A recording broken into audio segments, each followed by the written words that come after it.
Well, welcome to this last week of our Red Letter Challenge. I hope you've been hanging in there and kind of keeping up, but if you haven't, you're always welcome to just catch up on your own pace. This past Sunday, we talked about a man's life who had dramatically been changed, the man who had been possessed by a demon. All kinds of graphic details in Luke chapter 8, where you see this man just hurting other people, hurting himself. And then Jesus comes and grants him healing, and boy, what a story it is to tell.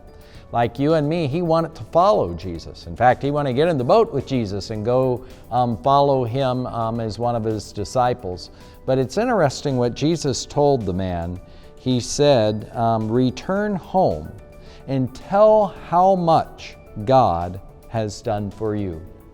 During this week, in numerous ways, Red Letter Challenge is going to be challenging you and me to be able to share our story about what God has done for us, about what a difference He has made in our life. You know, for some of us, the story may be very dramatic, like the demoniac who had a story to tell to the townspeople. For others, it may be not quite so dramatic, but a lifelong story.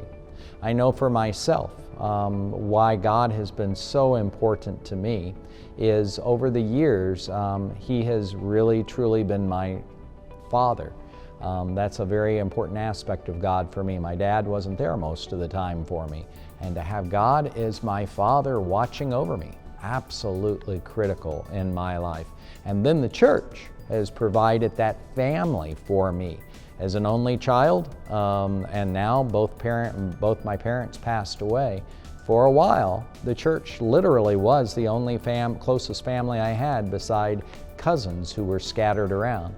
God's blessed me with a beautiful family now, a couple boys and Tammy, but the church still is my family. Redeemer is my family, and I hope you feel that too.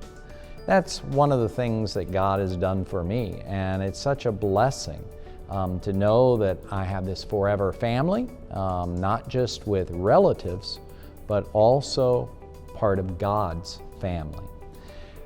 Whether it's around your dinner table, whether it's maybe writing it down, whether it's even posting it on Facebook, I'd really encourage you to think about what God has done for you and what a difference He's made in your life.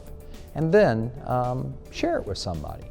Share it with somebody and the joy that comes with that. As for this coming week, we are just getting ready for the holiday season. We are excited. On Thanksgiving Eve, we always have a beautiful service celebrating a National Day of Thanksgiving. And this year, Pastor Dave, after a year and a half, is going to come and preach for our Thanksgiving Day service. So I hope you're able to join us for that. That's that Wednesday evening of Thanksgiving Eve. We'll give you exact times as time goes on. As you know, with COVID, everything is changing. But hope you are doing well.